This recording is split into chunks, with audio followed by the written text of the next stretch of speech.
Salut les amis, ici The Voice Trader, j'espère que vous avez passé une splendide semaine. Il y a un truc qui va pas là, non? Ah, voilà, c'est mieux là. Oh, you touch my tra-la-la. My tech profit. Salut, c'est The Voice Trader, j'ai 16 ans et demi. Et en plus, j'avais oublié mon micro-cravate. J'ai pas été très actif sur le YouTube Game ces derniers jours. J'ai été appelé par de nombreuses chaînes télé quasiment tous les jours pour enregistrer des voix, TF1, M6, Canal+, et d'autres. Pour ceux qui ne me connaissent pas, effectivement, je m'appelle The Voice Trader. Pourquoi? Parce que vous avez déjà tous entendu ma voix depuis de nombreuses années, que ce soit au cinéma, à la radio, à la télé ou dans les jeux vidéo.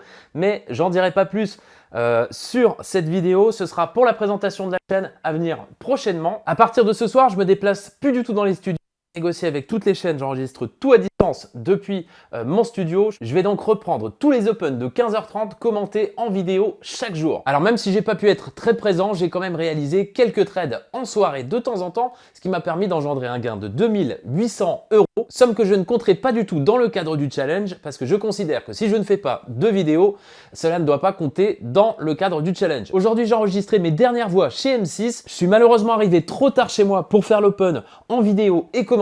En revanche, je voulais quand même vous faire une vidéo d'analyse et de décryptage du mouvement qui a eu lieu aujourd'hui sur le Nasdaq parce qu'il était quand même assez beau et ça peut sûrement vous intéresser si vous faites du trading. C'est parti mon kiki, je vous souhaite une splendide vidéo.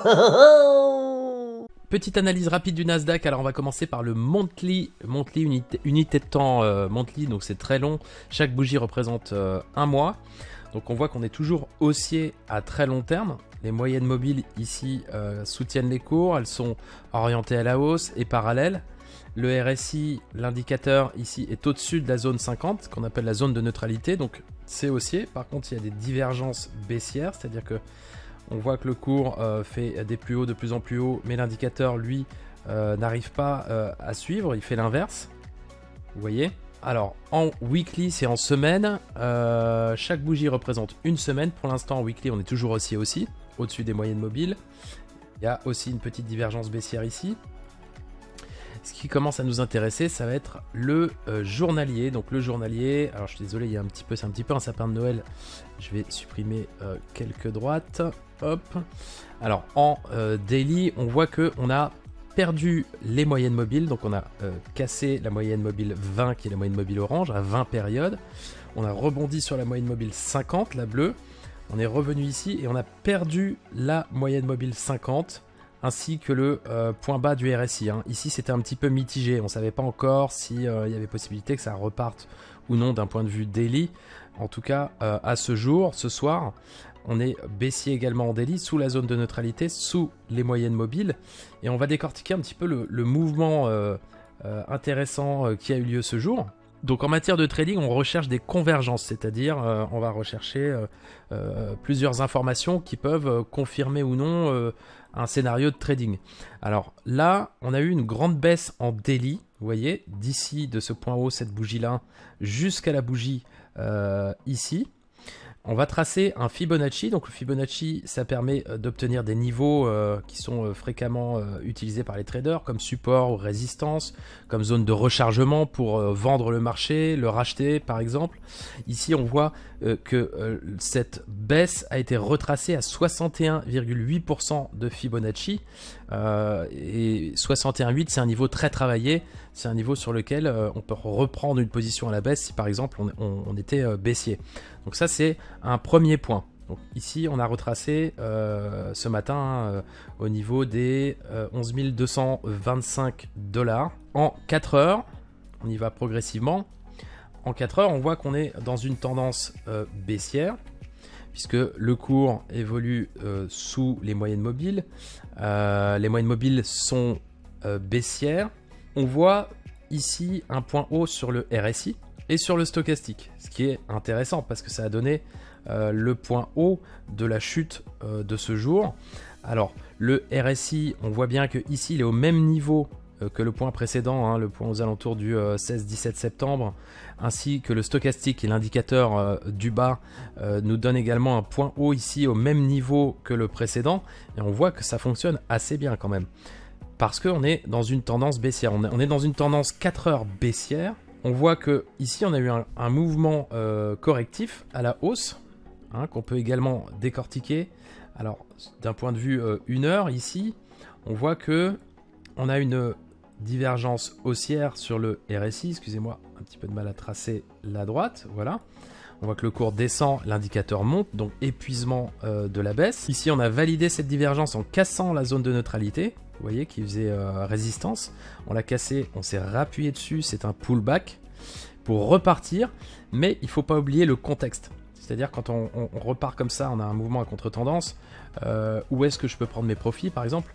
Il faut regarder le contexte, où est-ce qu'on se situe sur les unités de temps supérieures. Et on voit qu'en 4 heures, on est toujours dans une tendance baissière et que donc c'est un mouvement correctif et on va plutôt chercher un point haut qui a été parfaitement donné par le stochastique et le RSI. Donc on a vu que ce niveau ici, c'était les 61,8 de retracement de la dernière baisse du mouvement baissier en journalier. Donc ça c'est le premier point. Le deuxième point, c'est que là, on a un point haut sur le RSI et un point haut sur le stochastique. Ensuite, en 1 heure, ici on a une sorte de rising wedge ici, qui est une figure baissière, hein, qui casse généralement à la baisse. Donc troisième point convergent. C'est-à-dire que ici on se trouve sur le troisième point de contact sur une résistance, à ce moment-là, au niveau des 12 220, qui est également un point haut 4 heures, qui est également le retracement de 61,8 dans une tendance baissière. Et pour rappel, sur une unité de temps journalière, on a aussi la moyenne mobile 50. La moyenne mobile 50 ici qui fait résistance. Donc il casse la moyenne mobile, il revient s'appuyer dessus. Donc c'est encore une convergence. Maintenant, comment est-ce qu'on peut timer ces entrées quand on n'est pas un swing trader et qu'on ne prend pas des mouvements long terme avec des stops très larges, qu'on est sur des futurs par exemple avec un contrat comme actuellement? On va aller sur du 15 minutes. Donc 15 minutes ici, on a un surachat de l'indicateur, c'est-à-dire que le cours est suracheté, l'indicateur est suracheté, mais ça suffit pas. Ici, on n'a pas vraiment assez d'éléments. Donc on va descendre en 5 minutes. Et en 5 minutes, on voit que sur ce point de contact, on a vu qu'il y avait plein de convergences. On a une divergence baissière ici, en surachat, donc c'est-à-dire en zone d'excès. Le cours ici fait un plus bas et un plus haut. Je vais prendre une autre couleur parce que on va pas bien y voir. Voilà, le cours fait un plus bas et un plus haut. Alors sur l'indicateur, il diverge. On voit deux sommets qui sont à l'identique sur la même résistance, alors que là ça monte. Alors comment timer parfaitement l'entrée? Ici, on va avoir cette divergence qui va se valider. Elle va se prévalider en cassure de ce niveau ici, mais elle va vraiment se valider en cassure de la zone 50, donc du trait rouge ici. Hop, divergence baissière validée. On voit que les moyennes mobiles se retournent à la baisse. Donc on a un retournement de tendance sur une zone où on a un point haut 4 heures avec plein de convergences. C'est ça qui est intéressant. Donc cette petite divergence, elle peut amorcer beaucoup de choses.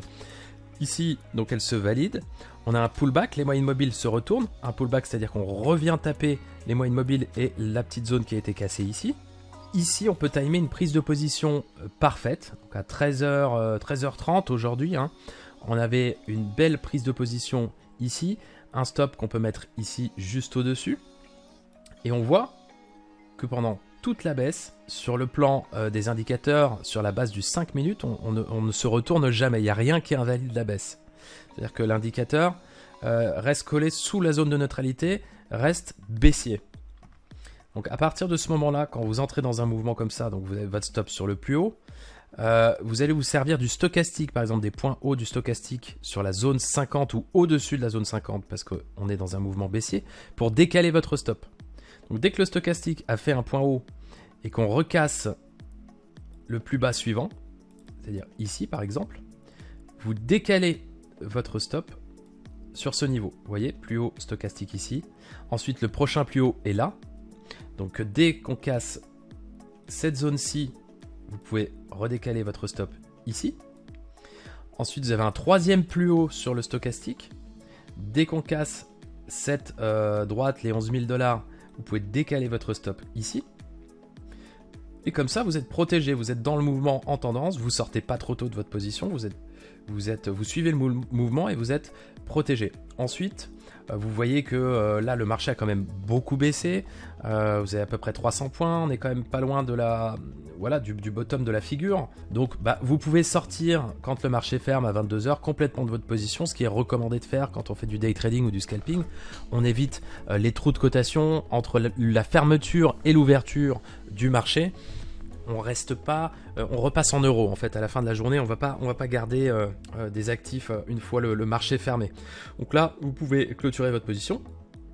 Alors ici, je trade pas, il est 1h20 du matin, mais voilà, sur cassure de ce niveau, on pourrait également initier une position, même avec un stop très très faible, hein, un petit peu au-dessus par là, pour jouer la cassure et encore quelques points, mais méfiance parce que le marché a quand même beaucoup baissé. Il a encore pas mal de marge pour baisser parce qu'on devient baissier également en daily, on est dans un retournement quand même de tendance. Donc voilà, au moins le précédent plus bas, c'est ce qui est visé généralement quand on attrape un point haut. Et quand on attrape un point haut 4 heures, il faut se dire que derrière il y a les grosses mains, il y a les institutionnels, il y a des gens qui ont des gros capitaux, et quand ils shortent un point haut sur une base 4 heures, c'est pas pour sortir au bout de 20 points généralement. Une fois que vous avez un avalement comme ça, qu'on casse cette figure, ils vont aller viser au moins le précédent plus bas, sachant que on vient de passer également baissier sur une unité de temps daily. Donc là, on a énormément de marge pour continuer à baisser. Après, le cours va peut-être pas baisser tout droit, va peut-être consolider, dessiner une nouvelle figure. Voilà, et c'est ça qu'on va regarder ces prochains jours.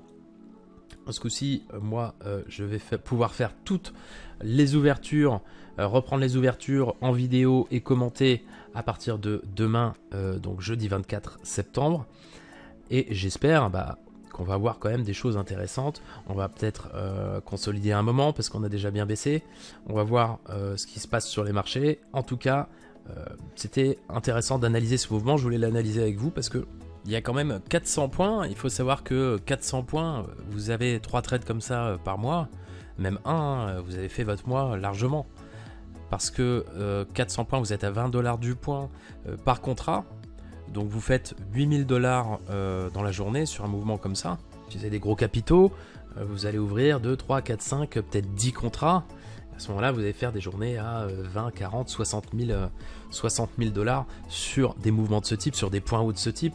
Vous allez risquer peut-être 2, 3 000 dollars de stop pour aller chercher 40 000 et plus. Donc ça, c'est ce qui est intéressant dans le trading. Et c'est pas tellement utile de trader dans des zones où il se passe rien comme ça. Alors parfois il y a des journées, il se passe rien. Il se passe rien de la journée. Le 23 septembre, c'était pas terrible. Ici, là, dans toute cette zone, quand il n'y a rien à faire, il n'y a rien à faire.